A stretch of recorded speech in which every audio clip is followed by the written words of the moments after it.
Olá, meus amigos. Vamos falar da lição número 4. Os olhos de Deus veem tudo e a cosmovisão bíblica. Vamos ver na lição de segunda-feira uma pergunta intrigante.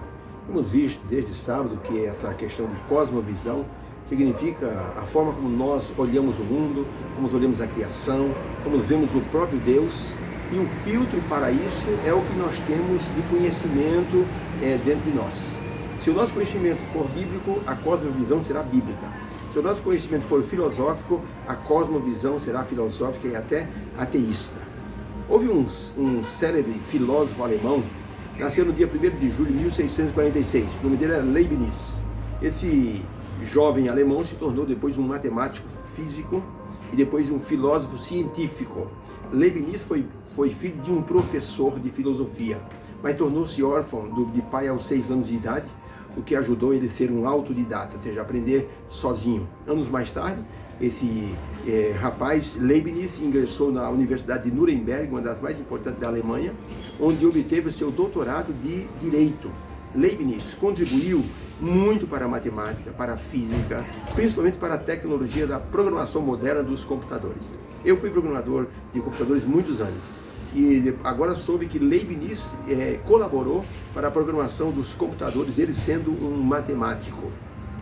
Ele introduziu também na ciência os vários conceitos e diversos outros ramos. Ele atuou como biologia, como medicina, como geologia e linguística também. Leibniz fez muitas contribuições na área de engenharia e em outras áreas. Mas esse homem, com todo este conhecimento, com toda essa contribuição, acredite que ele morreu solitário no dia 14 de novembro de 1716, morreu solitário e esquecido. Esse homem acreditava que o nosso mundo ele era o melhor de todos os mundos possíveis que Deus havia criado. E ele chegou a dizer a famosa frase: por que há algo em vez de nada? Esse homem, com toda a sua contribuição, foi enterrado de forma solitária. Só o seu secretário estava no seu enterro. Mas ele fez uma pergunta muito intrigante: por que existe algo em vez de nada? Ellen White, escrevendo no livro Testemunhos Seletos, volume 3, na página 257, ela disse o seguinte: a teoria de que Deus não criou a matéria ao trazer à existência o mundo não tem fundamento. Na formação do nosso mundo, Deus não dependia de matéria pré-existente. Ao contrário, todas as coisas materiais e espirituais surgiram perante o Senhor Jeová ao seu comando e foram criadas para o seu próprio desígnio. Os céus e todas as suas hostes, a terra e tudo quanto nela há, não somente são obras de suas mãos, mas vieram à existência pelo sopro de sua boca. Então, esse é um testemunho muito coerente de que Deus não precisou de matéria pré-existente. Um dia um filósofo disse para Deus: se eu fosse o Senhor, eu faria muito melhor esse mundo. Deus disse: então eu vou dar o poder da criação. Pronto, pode começar a criar. E o filósofo olhou em volta e disse: peraí, eu preciso de material para criar os animais? Eu preciso de material para criar as plantas? Deus disse: não, quando eu criei não existia nada disso. Você pode se virar, faça o seu melhor. Ele olhou para Deus e disse: mas Senhor, sem material eu não consigo trabalhar. Deus disse: é isso que eu queria que você aprendesse. Eu não tinha material e eu fiz as coisas a partir do nada, do invisível. Então o filósofo abaixou a cabeça e em reverência ele rendeu glória a Deus, porque Deus é o Deus que fez tudo de matéria sem ser pré-existente. Deus não dependia de matéria pré-existente. Ao seu comando, tudo se formou. A pergunta número 2, da parte de segunda-feira, é para a pergunta do filósofo: por que há algo em vez de nada? Que resposta Deus nos dá em sua palavra? Gênesis capítulo 1, verso 1, diz assim: no princípio criou Deus os céus e a terra. Por aí nós já vemos que Deus é um Deus criador que faz as coisas do nada. João capítulo 1, verso 1 até o verso 4. No princípio era o Verbo, e o Verbo estava com Deus, e o Verbo era Deus. Todas as coisas foram feitas por intermédio dele, e sem ele nada do que foi feito se fez. Êxodo capítulo 20, verso 8 a 11, lembra-te do dia do sábado para o santificar.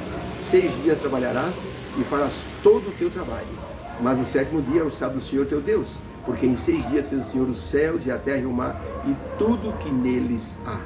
Apocalipse 14, versos 6 e 7, as 3 mensagens angélicas, diz assim: e vi outro anjo voando pelo meio do céu, e tinha um evangelho eterno para proclamar aos que habitam sobre a terra, toda nação, a toda língua, a todo povo, dizendo com grande voz: temei a Deus e dai-lhe glória, e adorai aquele que fez o céu, a terra e o mar e as fontes das águas.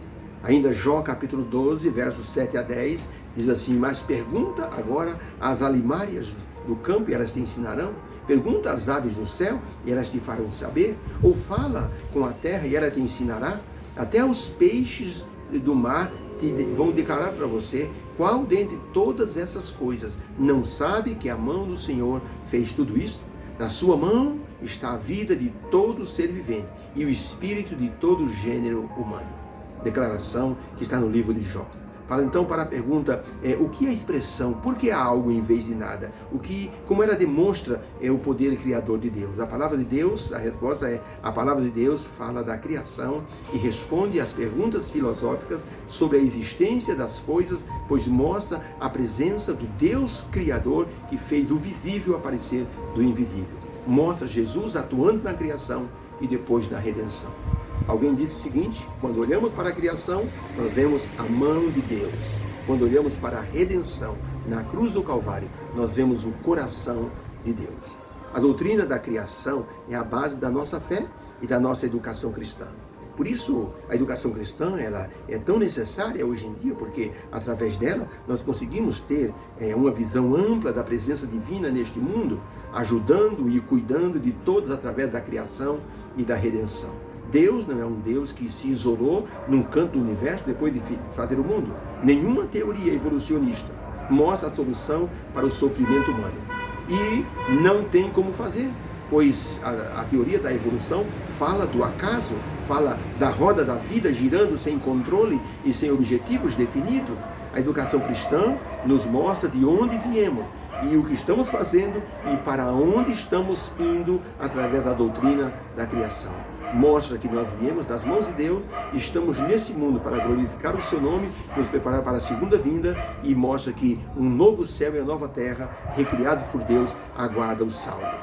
Perguntaram certa vez a um piloto de navio se ele conhecia todos os pontos perigosos existentes nos mares, que habitualmente ele atravessava. Ele disse: não, eu não conheço todos os pontos, eu tenho uma rota para seguir, eu não me desvio dessa rota, porque essa rota já foi traçada, é uma rota sem perigo. A Bíblia, ela tem um roteiro certo para o alicerce da nossa fé. Se as pessoas pegam atalhos de filosofias ou de teorias, as pessoas acabam naufragando na fé e então colocando em risco a sua salvação. Um homem disse ao grande pregador Dwight Moody: sabe, pregador, eu tenho muita confusão na minha mente.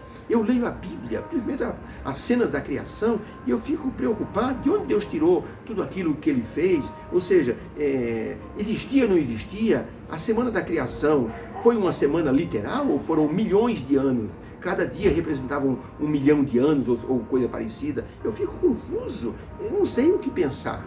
O pregador disse: e o senhor come peixe? Disse: claro que eu como. Como é que o senhor come peixe? Eu separo então a parte da carne, o filé do peixe, dos espinhos do peixe, e então separando eu como só o filé. Então o pastor Moody disse, o pregador Moody disse: meu amigo, faça o mesmo com a palavra de Deus. Alimente-se somente do filé, deixe os espinhos de lado, senão o senhor vai se engasgar. É melhor e é mais saudável para a sua vida espiritual. Nós estamos olhando nessa semana, tendo uma cosmovisão bíblica do que Deus fez nesse mundo e de como Ele cuida dos seus filhos. Essa cosmovisão vai nos ajudar a alicerçarmos a fé num Deus Criador e num Deus mantenedor da nossa vida. Que o Senhor nos abençoe, porque amanhã nós vamos estudar sobre o que é a cosmovisão bíblica de forma mais detalhada. Deus abençoe, obrigado por sua atenção nesta lição, que o Senhor possa então nos abençoar e porque nós vamos crer nele muito mais agora como Criador e mantenedor. Amém.